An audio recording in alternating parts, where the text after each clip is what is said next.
사람들이 다윗에게 전하여 이르되 보소서 블레셋 사람이 그일라를 쳐서 그 타작 마당을 탈취하더이다 하니 이에 다윗이 여호와께 묻자와 이르되 내가 가서 이 블레셋 사람들을 치리이까 여호와께서 다윗에게 이르시되 가서 블레셋 사람들을 치고 그일라를 구원하라 하시니 다윗의 사람들이 그에게 이르되 보소서 우리가 유다에 있기도 두렵거든 하물며 그일라에 가서 블레셋 사람들의 군대를 치는 일이리까 한지라. 다윗이 여호와께 다시 묻자온데 여호와께서 대답하여 이르시되 일어나 그일라로 내려가라 내가 블레셋 사람들을 내 손에 넘기리라 하신지라. 함께 했습니다. 다윗과 그의 사람들이 그일라로 가서 블레셋 사람들과 싸워 그들을 크게 쳐서 죽이고 그들의 가축을 끌어오니라. 다윗이 이와 같이 그일라 주민을 구원하니라. 아멘. 오늘 함께 읽은 말씀은 다윗이 사울에게 쫓기고 있을 때 일어났던 일입니다. 사무엘상 18장 15절 사울은 다윗이 크게 지혜롭게 행함을 보고 그를 두려워하였으나 온 이스라엘과 유다는 다윗을 사랑하였으니 그가 자기들 앞에서 출입하기 때문이었더라. 여호와께서 다윗과 함께 하심을 사울이 보고 알았고 사울의 딸 미갈도 그를 사랑하므로 사울이 다윗을 더욱더욱 두려워하여 평생의 다윗의 대적이 되니라. 골리앗을 무찌른 이후 다윗의 인기는 날로 치솟고 있었습니다. 하지만 사울과의 관계는 점점 더 나빠지고 있었죠. 결국 다윗은 자기를 죽이려는 사울을 피해 달아나게 됩니다. 오늘 함께 읽은 말씀 바로 앞장인 사무엘상 22장에는 당시의 분위기가 얼마나 살벌했는지를 보여주는 사건 하나가 기록되어 있습니다. 사울을 피해 도망치던 다윗은 놉이라는 지역에 이르러 제사장 아히멜렉에게 도움을 청하게 됩니다. 아히멜렉은 다윗에게 음식과 무기를 제공하게 되죠. 그런데 그 소식을 전해 들은 사울이 제사장들을 찾아가 그들을 완전히 몰살해버린 것입니다. 사무엘상 22장 18절 왕이 도액에게 이르되 너는 돌아가서 제사장들을 죽이라 하매 에돔 사람 도액이 돌아가서 제사장들을 쳐서 그날에 세마포 에봇 입은 자 85명을 죽였고 제사장들의 성읍 놉의 남녀와 아이들과 젖 먹는 자들과 소와 나귀와 양을 칼로 쳤더라. 참으로 끔찍한 이 사건은 당시 사울이 얼마나 미쳐 있었는지를 잘 보여주고 있습니다. 상황은 정말 좋지 않았습니다. 그러니 누가 다윗을 도우려고 했겠습니까? 자신을 향한 사울의 감정이 그 정도라는 사실을 알게 되었을 때 다윗은 얼마나 절망했겠습니까? 하나님께서 친히 택하신 왕으로 기름 부음 받기는 했지만 그의 현실은 암울했고 미래는 너무나 불투명해 보였습니다. 당시 다윗은 아둘람 굴에 거하고 있었습니다. 그런데 다윗의 곁으로 사람들이 하나둘씩 찾아오기 시작했어요. 그리고 공동체를 이루게 되죠. 사무엘상 22장 1절 그러므로 다윗이 그곳을 떠나 아둘람 굴로 도망하매 그의 형제와 아버지의 온 집이 그리로 내려가서 그에게 이르렀고 환난 당한 모든 자와 빚진 모든 자와 마음이 원통한 자가 다 그에게로 모였고 그는 그들의 우두머리가 되었는데 그와 함께 한 자가 400명 가량이었더라. 사실은 이스라엘의 왕이었던 사울이 그들을 입히고 먹이고 보호하는 것이 자연스럽고 합당한 일이었죠. 하지만 그들은 사울이 아닌 다윗을 찾아와 그의 그늘 아래 숨고자 했던 것입니다. 이런 상황을 보며 저에게는 과연 누가 이스라엘의 진짜 왕인가, 누가 진정한 이스라엘의 왕인가 라는 생각이 들었습니다. 사울은 값비싼 왕의 옷을 입고 화려한 왕궁에 거하고 있었지만 다윗은 초라한 옷을 입고 아둘람 굴에 거하고 있었습니다. 그러니 누가 봐도 왕의 모습을 하고 있는 사람은 다윗이 아니라 사울이었을 것입니다. 하지만 여러분, 과연 지금 누가 왕의 일을 하고 있다고 생각하십니까? 과연 누가 왕처럼 행동하고 있는 것 같습니까? 사울은 자신의 자리를 지키기 위해 다윗을 죽이려 혈안이 되어 제사장들을 죽이고 자신이 돌보아야 할 백성들을 외면하고 있습니다. 하지만 다윗은 사울의 창을 피해 도망다니는 신세였음에도 불구하고 자기를 찾아온 백성들을 외면하고 버리지 않았습니다. 저는 이런 생각이 들었습니다. 그렇구나. 나의 옷과 나의 지위가 아니라 내가 지금 하고 있는 일이, 나의 행동이 내가 누구인지를 말해주는 것이구나. 나의 옷과 나의 지위가 아니라 지금 내가 하고 있는 일이, 나의 행동들이 내가 누구인지를 말해주는 것이구나. 사랑하는 성도 여러분, 우리의 행동이, 우리의 생각과 우리의 말이 내가 진짜 누구인지를 말해줍니다. 예를 들어 볼까요? 누가 가난하고 누가 부자일까요? 그것은 우리의 소유가 말해주지 않습니다. 어떤 집에 사는지, 어떤 차를 타는지, 월 수입이 얼마인지, 어떤 브랜드의 옷을 입었는지와 같은 것들이 내가 부자인지 가난한지를 결정하지 않는다는 것입니다. 그것은 우리의 행동과 우리의 삶과 우리의 말과 우리의 생각이 말해주는 것입니다. 때문에 가졌지만 가난한 자가 있는가 하면 넉넉하지 않지만 부자인 사람도 있는 것입니다. 때문에 예수님의 눈에는 자신의 전부였던 2렙돈조차 아끼지 않았던 그 과부가 부자였던 것입니다. 그러니 생각해 보십시오. 누가 왕처럼 생각하고 누가 왕처럼 행동하고 있습니까? 사울입니까? 다윗입니까? 하나님은 왕처럼 행동하고 왕처럼 생각하고 말하는 자가 이스라엘의 왕이라고 말씀하시는 것 같습니다. 사랑하는 성도 여러분, 우리의 행동은 참으로 중요합니다. 왜냐하면 우리의 행동은 우리가 진정 누구인지 어떠한 사람인지를 드러내기 때문입니다. 뿐만 아니라 우리를 그런 행동을 하는 사람으로 만들어 가기 때문입니다. 우리의 태도와 행동은 우리가 누구인지를 드러낼 뿐 아니라 우리의 생각과 삶에 선순환을 일으키든지 악순환을 불러일으켜 우리를 어떠한 모습으로 만들어 갑니다. 때문에 우리의 행동은 굉장히 중요합니다. 때문에 저는 다윗의 행동과 태도를 주목해 보았습니다. 특히 다윗이 건강하고 성령 충만했을 때 취했던 특징적인 행동들이 무엇인지를 잘 살펴보아야겠다는 생각이 들었어요. 오늘 본문을 통해 우리는 한 가지를 발견하게 됩니다. 그것은 하나님께 묻는 것입니다. 가만히 생각해 보면 다윗이 영적으로 건강하고 상태가 좋을 때 언제나 그는 하나님께 묻는 사람이었습니다. 오늘 읽은 5절 말씀 안에서도 다윗은 2절과 4절 이렇게 2번이나 물었습니다.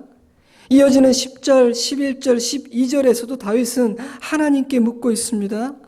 성경은 다윗을 하나님께 묻는 사람으로 묘사하고 있는 겁니다. 저는 그것이 우리 그리스도인의 정체성이 아닌가라는 생각이 들었어요. 오늘 저는 하나님께 묻는 행위에 담긴 의미와 교훈을 여러분과 함께 묵상해 보고자 합니다. 말씀드린 것처럼 다윗은 자신을 찾아온 사람들과 공동체를 이루어서 살아가고 있었습니다. 그런데 어느 날 긴급한 보고를 받게 되죠. 사람들이 다윗에게 전하여 이르되 보소서 블레셋 사람이 그일라를 쳐서 그 타작마당을 탈취하더이다 하니, 지도를 보시면 아시겠지만 다윗이 머무르던 아둘람과 그일라는 그리 멀지 않은 거리였습니다. 블레셋의 도시 가드로부터 남동쪽으로 약 20km 정도 떨어져 있던 그일라는 그 위치 때문에 블레셋의 잦은 습격을 받았습니다. 그런데 수확이 한창이던 그 추수철에 또다시 블레셋의 침공을 받아 모든 것을 빼앗기게 되었다는 소식이 다윗의 귀에 들려왔던 것이죠.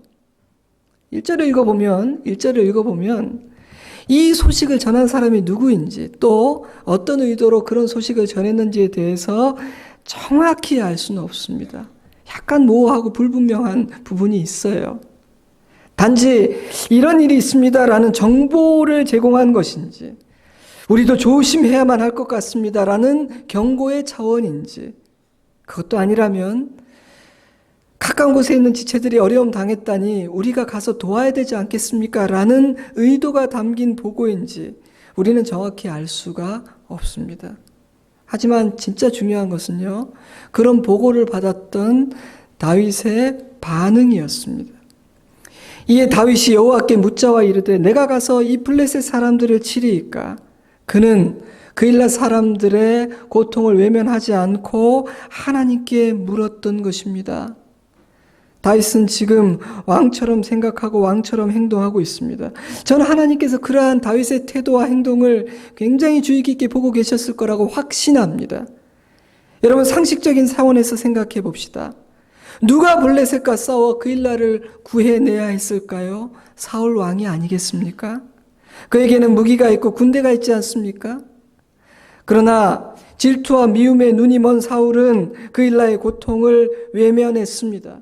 여러분, 우리가 엉뚱한 것에 마음이 사로잡히면요, 진짜 우리가 보아야 되고 우리가 진짜 해야 할 행동을 취할 수가 없게 됩니다. 그는 이스라엘의 왕처럼 생각하지 않았고 왕답게 행동하지 않았던 것입니다. 때문에 하나님은 조금도 왕답게 왕처럼 생각하고 행동하지 않는 사울에게서 왕의 자리를 빼앗으십니다. 너는 자격이 없다 말씀하신 것이죠. 하나님 우리에게 좋은 것을 허락하시지만 우리가 귀하게 여기지 않고 그 신분에 걸맞게 행동하지 않으면 그것을 가져가기도 하십니다. 그리고 그 왕좌를 왕관도 없었고 화려한 궁이 아닌 초라한 아둘람 굴에 거하고 있는 다윗에게 허락하십니다. 왜냐하면 그는 왕처럼 생각하고 왕처럼 행동하고 있었으니까요. 사랑하는 성도 여러분, 우리는 어떤 생각을 하고 어떤 행동을 하고 있습니까? 나의 행동과 나의 말은 과연 내가 어떤 사람이라고, 어떤 수준의 사람이라고 말하고 있는 것 같습니까?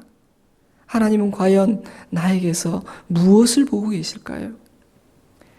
다윗은 하나님께 묻고 있습니다.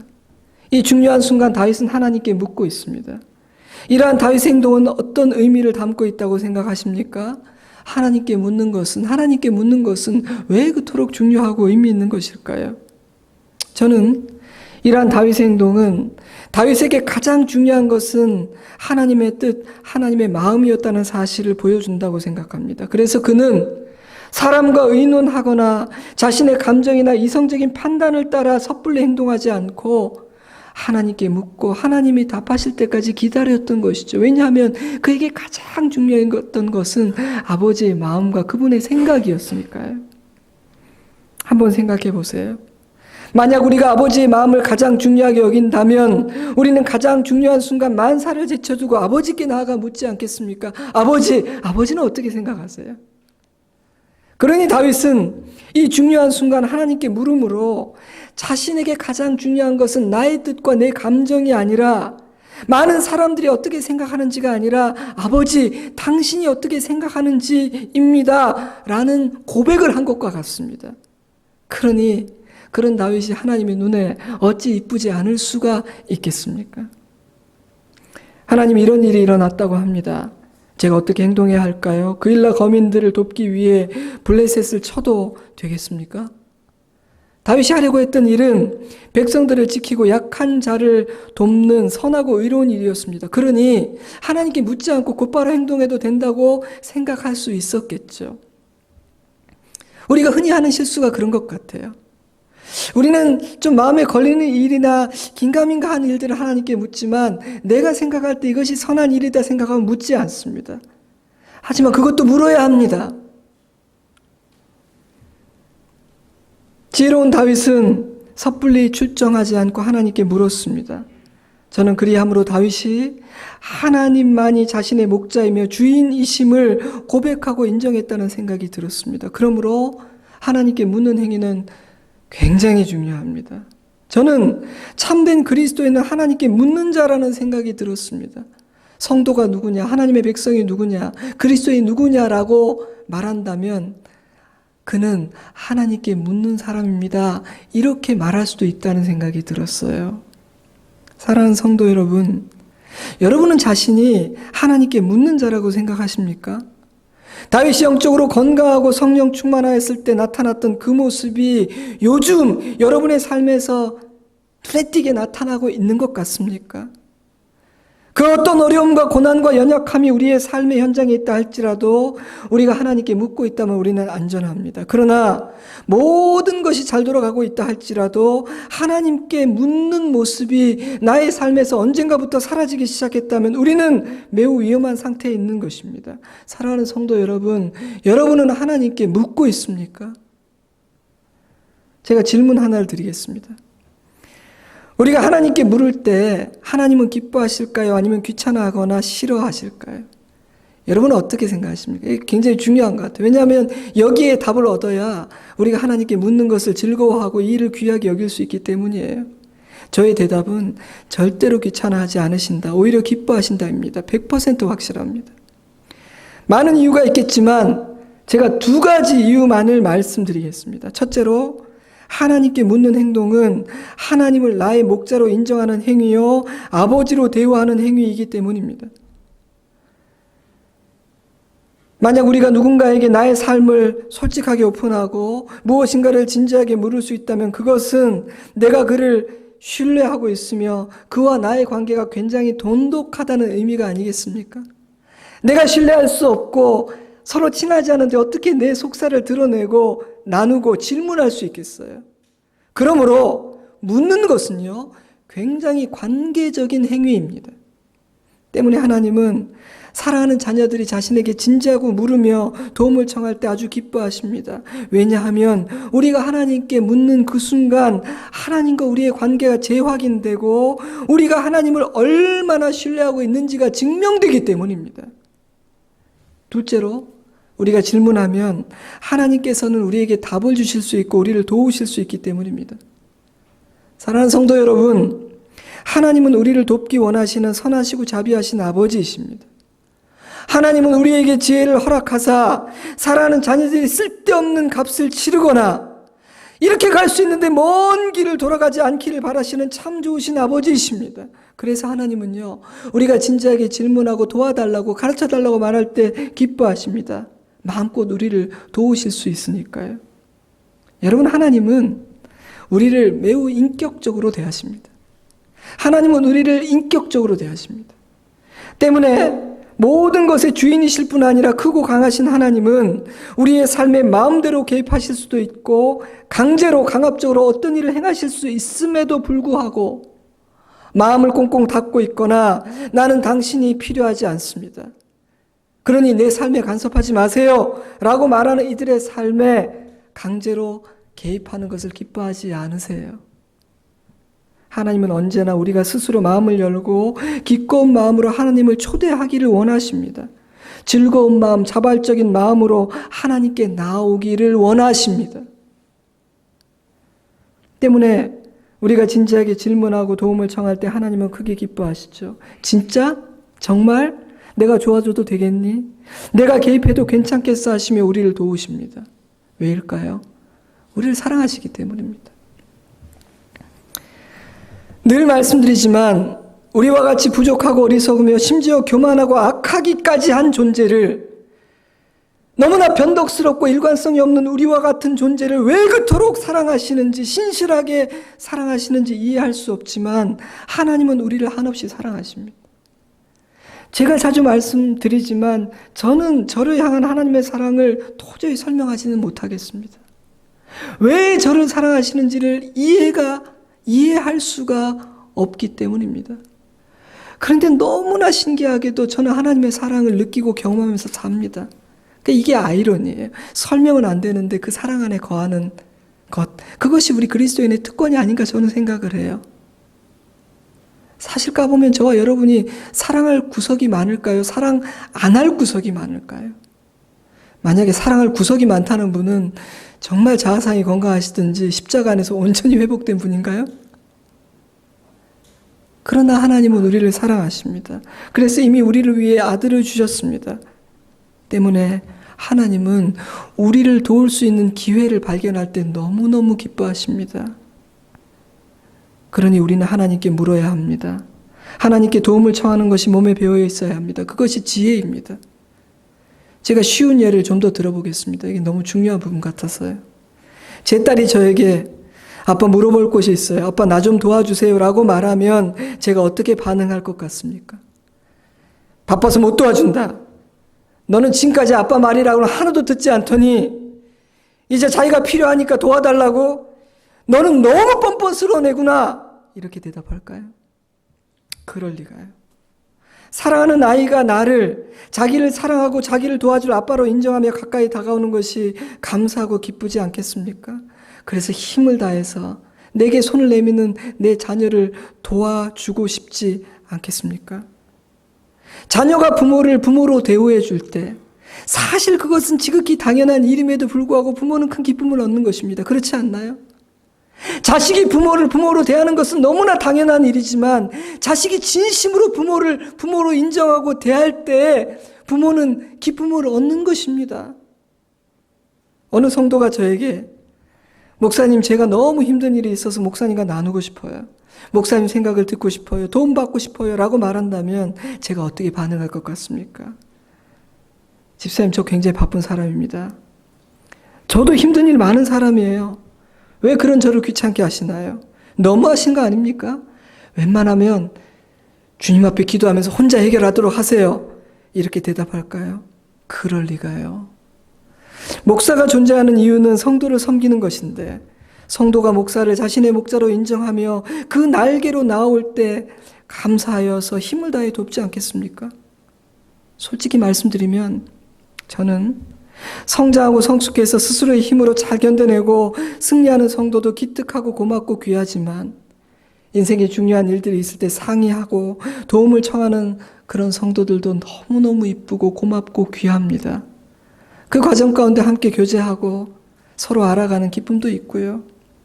그렇다면 여러분, 우리 하나님은 어떠실 것 같습니까? 우리가 하나님께 물어보고 도움을 청하고 가르쳐 달라고 요청할 때 우리 하나님은 그런 우리의 요청에 어떻게 반응하실 것 같습니까? 저는 이 말씀이 생각났어요. 너희가 악한 자라도 좋은 것으로 자식에게 줄 줄 알거든 하물며 하늘에 계신 너희 아버지께서 구하는 자에게 좋은 것으로 주시지 않겠느냐. 너무나도 명확한 이 말씀 앞에서 무슨 긴 설명이 필요하겠습니까? 그러니 우리는 하나님께 물어야 합니다. 사랑하는 성도 여러분, 여러분은 요즘 하나님께 묻는 삶을 살고 계십니까? 만약 그리하고 있다면 여러분은 굉장히 안전하고 건강한 것입니다. 하지만 그렇지 않다면 무엇인가 여러분 병들었거나 조만간 문제가 생길 겁니다. 자, 이 주제에 대해서 조금만 더 생각해 보도록 하죠. 하나님께 묻는 행위에는 몇 가지 중요한 의미들이 담겨 있습니다. 우리 모두가 이런 의미들을 기억하고 마음에 담고 하나님께 물었으면 좋겠어요. 첫째로, 때때로 묻는 것은 하나님의 허락을 구하는 행위예요. 묻는 것은 허락을 구하는 행동입니다. 하나님, 제가 가서 이 블레셋 사람들을 쳐도 되겠습니까? 다윗의 질문을 곱씹어 생각해 보면 다윗에게는 당장이라도 달려나가 블레셋을 치고 싶은 마음이 있었던 것 같습니다. 무슨 뜻이냐면 이미 다윗의 마음에는 자기가 하고 싶은 어떤 방향이 정해졌다는 거예요. 의향이 있었다는 거예요. 나 가서 치고 싶다. 하지만 다윗은 하나님의 허락을 받아야 한다고 생각했던 것 같아요. 내게 이런 의향은 있고 내 생각은 막 여기 치우쳐서 가고 있지만 그래도 하나님의 허락이 필요하다 생각했던 것 같아요. 그래서 그는 2번씩이나 하나님께 묻고 확인합니다. 저는 종종요, 목사님, 제가 이렇게 하려고 합니다. 제가 이렇게 마음을 먹었고 이런 결정을 내렸습니다라고 말하는 분들에게 이렇게 말하곤 해요. 그렇군요. 그런데 제가 한 가지만 여쭙겠습니다. 근데 하나님 허락은 받으셨습니까? 하나님께서 허락해 주시던가요? 무엇인가를 새로 시작하는 경우이든 무엇인가를 그만두는 경우이든 하나님의 허락을 받은 후 행동에 옮겨야 우리는 큰 실수를 하지 않을 수가 있기 때문입니다. 인간의 지혜는 너무나 얄팍하고 부족하며 정욕과 이기심으로 물든 인간의 본성은 어느 한편으로 치우치기가 쉽기 때문에 아무리 심사숙고한다 해도 잘못된 판단을 내릴 가능성이 많습니다. 그러므로 지혜의 근본이시며 지혜 그 자체이신 하나님의 허락을 받는 일은 굉장히 중요합니다. 만약 물었는데 허락을 구했는데 허락해주지 않으시면 결제해주지 않으신다면 그 어떤 말이든 그 어떤 행동이든 하지 않아야 합니다. 다윗은 그 사실을 알았던 것 같아요. 그래서 경솔히 행동하지 않고 이것이 선한 일처럼 보였지만 일단 뛰어나가고 보지 않고 하나님께 물었습니다. 하나님, 허락해 주십시오. 이것 제가 해도 되는 일입니까? 그 일이 지혜로웠던 이유는 적어도 두 가지 이유가 있어요. 첫째로 상황이 너무 나빴기 때문입니다. 자신을 죽이기 위해서 혈안이 된 사울 앞에서 자신을 드러내고 군대를 동원하는 것은 다윗 자신뿐만 아니라 자신을 믿고 따르는 공동체 전체를 위험에 빠뜨릴 수 있는 위험한 일이었습니다. 때문에 다윗은 하나님의 허락이 필요하다고 생각했어요. 여러분, 인생을 살아가면서 하나님의 허락을 받는 일은 언제나 중요합니다. 하지만 특별히 이 말과 이 행동과 이 선택이 나 한 사람뿐 아니라 우리 가족과 우리 공동체와 내 이웃에게까지 영향을 끼칠 수 있다고 생각된다면 반드시 하나님의 허락을 구하십시오. 지루하고 답이 없다 싶으면 기다리셔야 돼요. 둘째로 다윗의 사람들이 반대했기 때문에 다윗에게는 허락이 필요했어요. 다윗의 사람들이 그에게 이르되 보소서, 우리가 유다에 있기도 두렵거든 하물며 그일라에 가서 블레셋 사람들의 군대를 치는 일이리까 한지라.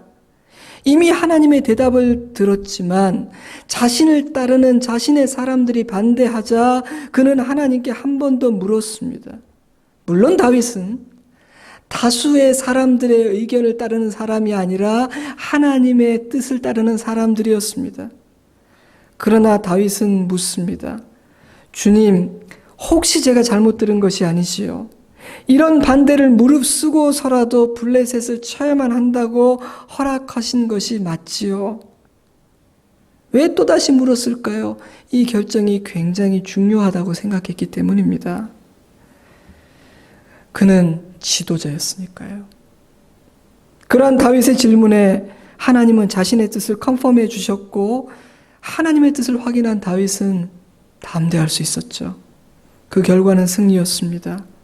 하나님에게 허락을 받은 일이 잘못될 수는 없거든요. 하나님에게 허락을 받지 않은 일은 잘못될 수 있지만 하나님이 허락하시고 컨펌하신 일은 절대로 잘못될 수가 없는 겁니다. 사랑하는 성도 여러분, 여러분은 하나님의 허락을 받고 행동하는 사람입니까? 여러분은 하나님의 허락을 중요하게 여기십니까?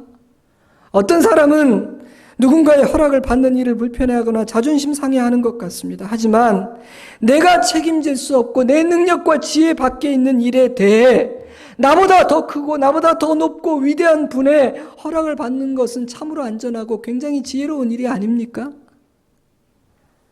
그러니 여러분, 하나님으로부터 허락받는 일을 중요하게 여기시기 바랍니다.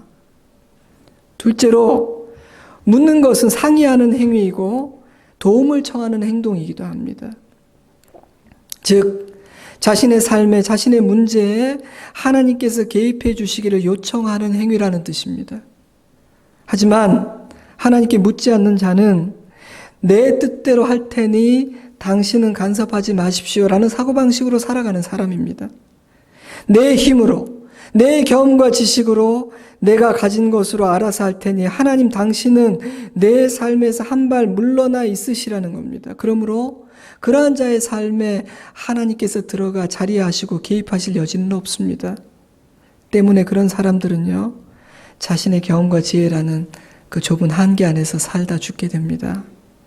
그러나 하나님께 묻는 자는 한계가 없는 하나님의 지혜와 능력에 연결되게 됩니다. 그러므로 하나님과 상의하고 하나님께 도움을 요청하는 자에게는 무한한 가능성이 열리게 되는 것입니다.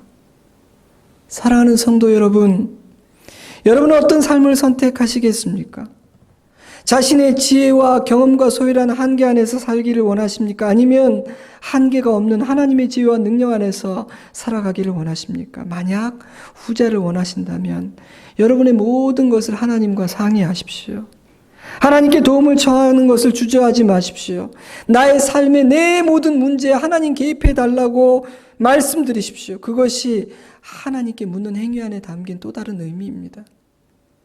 셋째로 묻는 것은 뜻을 구하는 행위이기도 합니다. 자신의 어리석음과 무지함을 인정하며 가르쳐 주시기를 바라는 행위죠. 자, 그런데 하나님의 뜻을 구하고 가르쳐 주십시오라고 기도하는 자가 갖추어야 되는 중요한 두 가지 태도가 있어요. 이 태도가 없으면 안 됩니다. 그것은 겸손의 마음과 순종의 마음이에요. 마음이 높고 교만한 사람은 하나님의 뜻을 배우지 못합니다. 바리새인들이 그랬죠. 물론 그들도 하나님의 뜻을 구하는 기도를 드리긴 했습니다. 그러나 그들의 마음은 너무 높고 완고했기 때문에 하나님의 말씀이 들리지 않았습니다. 어쩌면 내가 예의상 가르쳐 달라고 기도하긴 하지만 나의 지혜로 충분해 라고 생각했을지도 모르겠습니다. 때문에 그들은 아버지의 마음과 뜻을 조금도 이해할 수가 없었어요. 들어도 듣지 못했고 가르쳐 주어도 배울 수가 없었습니다. 왜입니까? 겸손하지 않았거든요. 겸손하지 않았어요.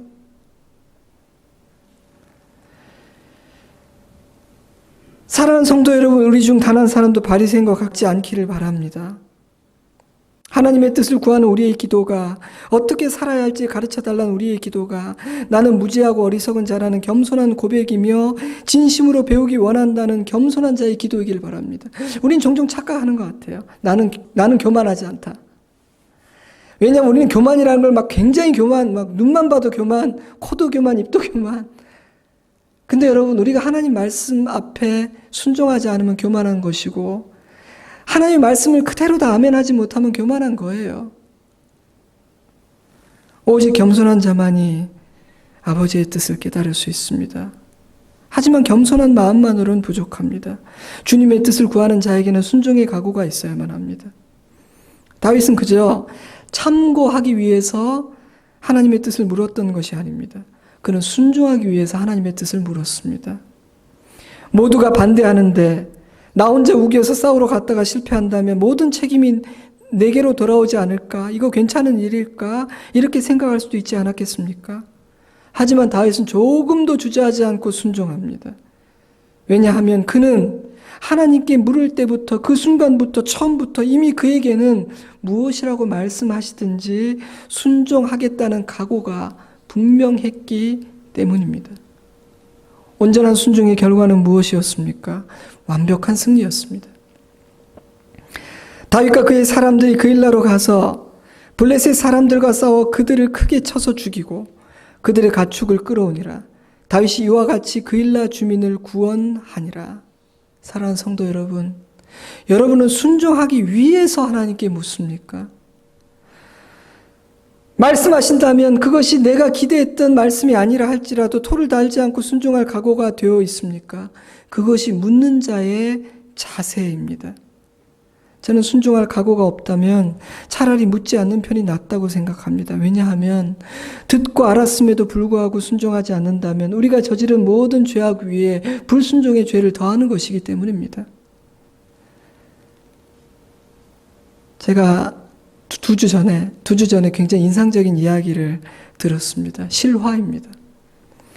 자그마한 건축회사를 운영하는 분이 있었는데 사업하다가 큰 위기를 만나게 되었어요. 위기를 만났으니 선택을 해야 됐습니다. 현장에서 일하는 인부들의 임금과 비용들은 책임지지 않고 가능한 많은 재산을 사유하여 회사는 망하더라도 자신과 가족들은 사는 길을 택하라는 유혹이 밀려왔습니다. 하지만 이쪽도 저쪽도 결정을 내리기는 쉽지는 않았어요. 그래서 딱 일주일만 더 마지막으로 금식하면서 하나님의 뜻을 구하기로 마음먹었습니다. 하나님의 뜻을 구해보기로. 그런데 기도를 시작한 지 며칠 후 하나님께서 어떤 환상, 어떤 장면 하나를, 한 컷을 그분에게 보여주셨어요. 그 장면은요, 공사 현장에서 땀을 흘리고 일하는 인부들의 모습이었습니다. 아무런 말씀도 없었습니다. 성경 구절이 막 자막으로 지나가거나 들린 것도 아닙니다. 오직 한 장면이 쫙 지나갔는데 공사 현장에서 땀을 흘리면서 일하는 인부들의 모습이 그의 앞에 잠시 나타나서 사라졌다고 해요. 하지만 이분은 하나님이 자신에게 무엇을 말씀하고자 하시는지 그 뜻을 선명하게 이해할 수 있었습니다. 그래서 그는 금식 기도를 중단하고 자신의 재산을 다 처분해서 먼저 임금을 지불했습니다. 그분이 어떻게 됐을까요? 그렇게 멋진 순종을 했는데 어떻게 됐을까요? 회사가 망했습니다. 역시. 그리고 그 가족들은 꽤 긴 시간 고생을 하셨다고 합니다. 하지만 사장님의 행동에 놀라고 감동을 받은 인부들 중에 우리 사장님이 믿는 하나님이 궁금해서 교회에 나오게 되는 분들이 생기기 시작했습니다. 이곳저곳 공사판을 다닌 현장의 인부들은 이런 일들을 많이 경험해 봤거든요. 그리고 오너들이 이런 일이 생길 때 어떻게 하는지를 아주 많이 보았거든요. 근데 이 사람은 너무나 다르게 행동을 했고 그 이유가 하나님의 뜻을 발견했기 때문이라고 말했기 때문에 도대체 이 사람이 믿는 하나님이 어떤 분이고 이 사람이 다니는 교회라는 곳이 어떤 곳인지가 궁금해서요. 예수를 믿고 세례를 받고 지금은 충성된 일꾼이 된 분도 많다고 합니다. 저는 그 이후에 그분의 삶이 어떻게 되는지 너무너무 궁금했어요.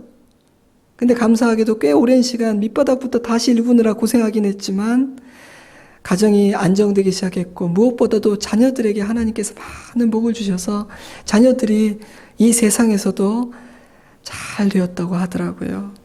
결론이 좋았기 때문에 너무 기뻤습니다. 물론 저는 여러분 아시는 것처럼 우리의 진정한 상은 하늘에서 받는다라고 말씀은 드리지만 그래도 저는 기왕이면 이렇게 신실하고 착하고 말씀을 주시며 순종하는 사람들을 하나님께서 이 땅에서도 좀 잘되게 해주셨으면 저는 좋겠어요.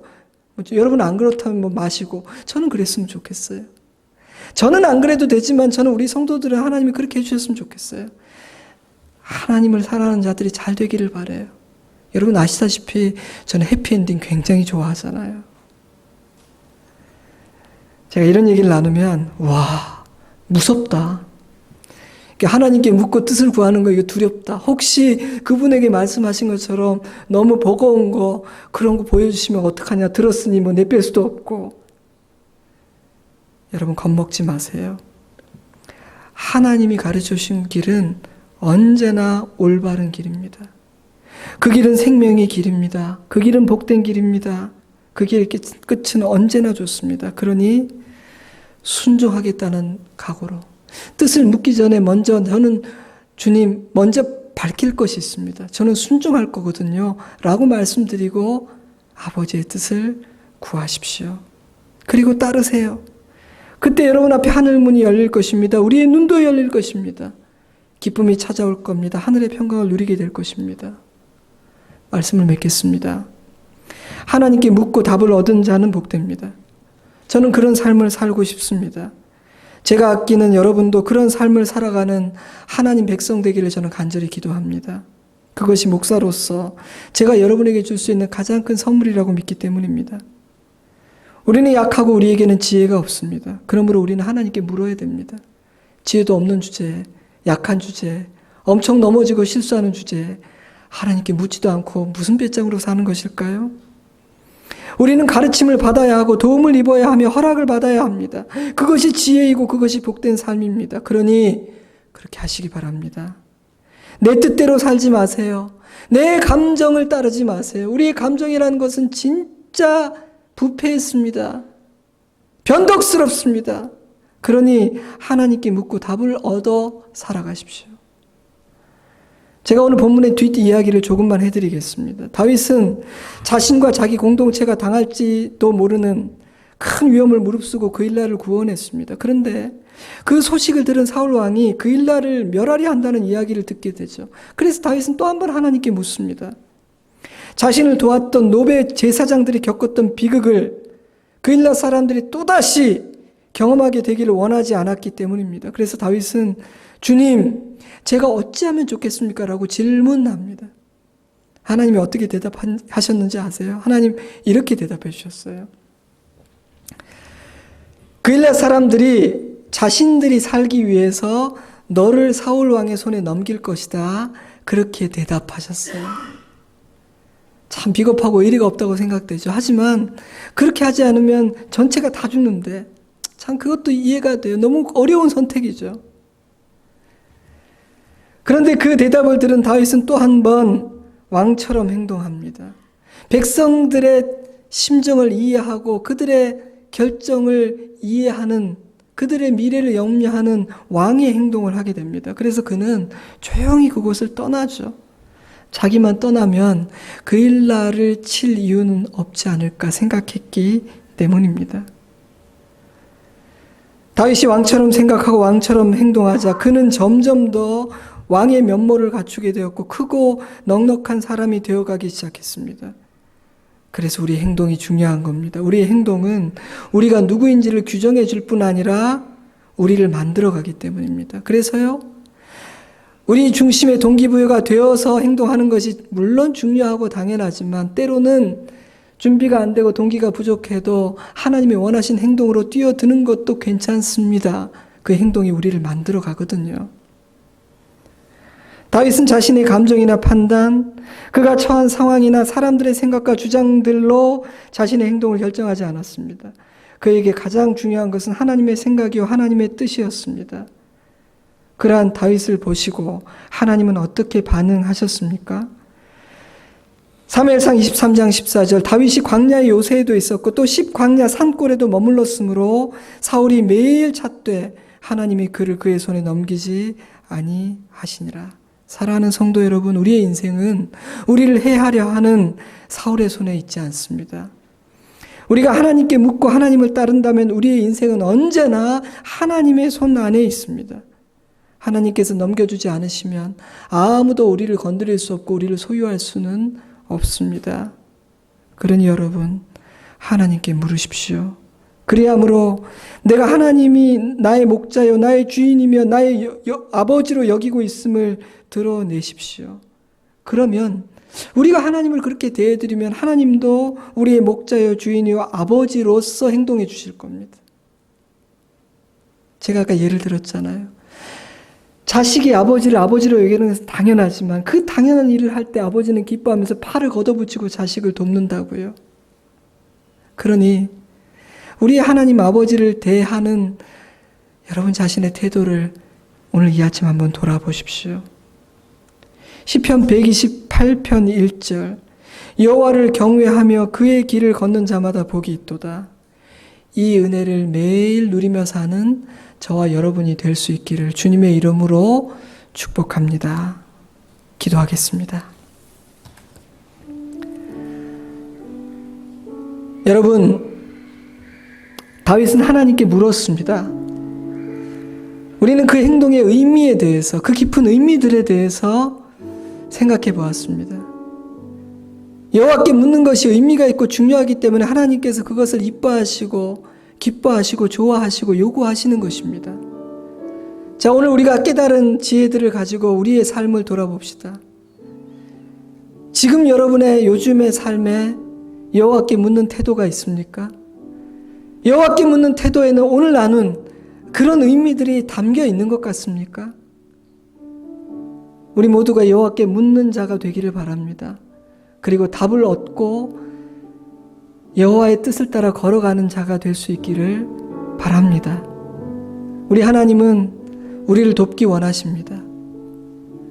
하나님은 우리가 도움을 청할 때 기뻐하십니다. 우리를 사랑하시기 때문에. 이 시간 오늘 주신 말씀을 붙들고 기도합시다.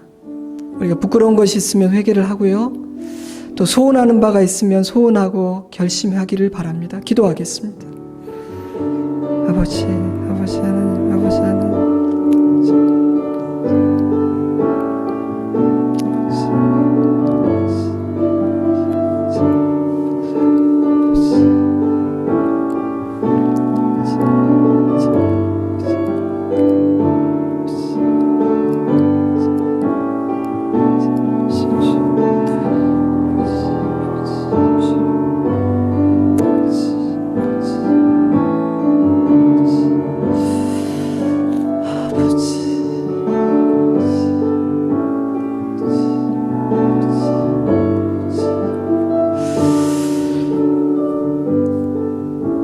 사랑하는 아버지 하나님, 우리를 한없이 사랑해 주시고 우리가 아버지께 여쭙고 도움을 청하는 것을 기뻐해 주시니 얼마나 감사한지 모르겠습니다. 하나님, 이제 아버지께 묻고 답을 없는 삶을, 정말 진실로 그런 삶을 살아가기를 원합니다.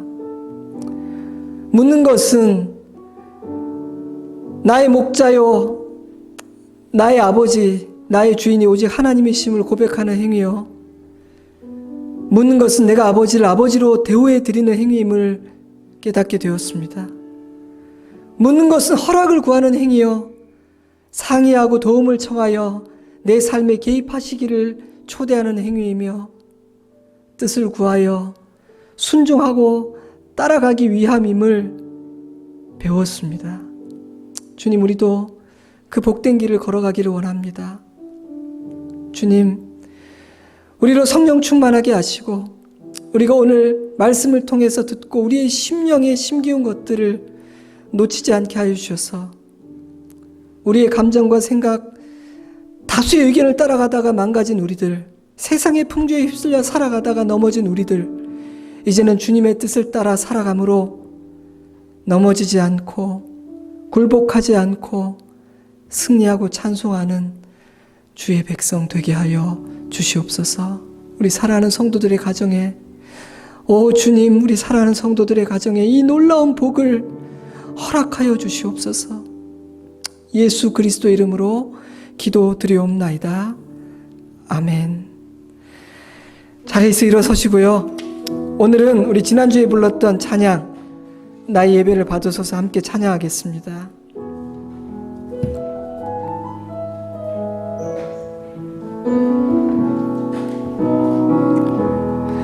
오 주님, 당신은 내 삶 구석구석까지 감찰하시며 나를 응원하시는 분, 내 길을 밝혀서 영원한 생명의 길로 인도하시며 나를 격려하시. 오 주님, 오 주님, 당신은 내 삶 구석구석까지 감찰하시며 나를 응원하시는 분, 내 길을 밝혀서 영원한 생명의 길로 인도하시며 나를 격려하시는 분, 크고 작은 갈등을 겪고 나지만 항상 결국 주님을 선택합니다. 나의 유일한 고백의 대상은 오직 아름다운 당신뿐입니다. 나의 유일한 고백의 대상은 다운 당신뿐입니다. 나의 예배를 받으소서, 홀로 영광을 받으소서 주여. 나의, 우리 한 번만 더 부릅니다. 오 주님, 오 주님, 당신은 구석구석까지 감찰하시며 나를 응원하시는 분, 내 길을 밝혀서 영원한 생명의 길로 인도하시며 나를 격려하시는 분, 크고 작은 갈등을 겪고 나지만 결국 당신을 선택. 크고 작은 갈등을 겪고 나지만 항상 결국 마지막으로 크고 작은 갈등을 겪고 나지만 항상 결국 당신을 선택합니다. 나의 유일한 고백의 대상은 오직 아름다운 다운 당신뿐입니다. 나의 유일한 고백의 대상 다운 당신뿐입니다. 나의 예배를 받으소서. 나로 영광을 받으소서. 주여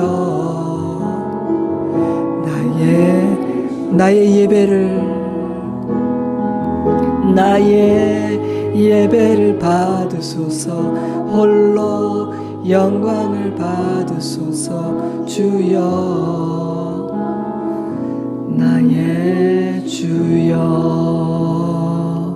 아멘.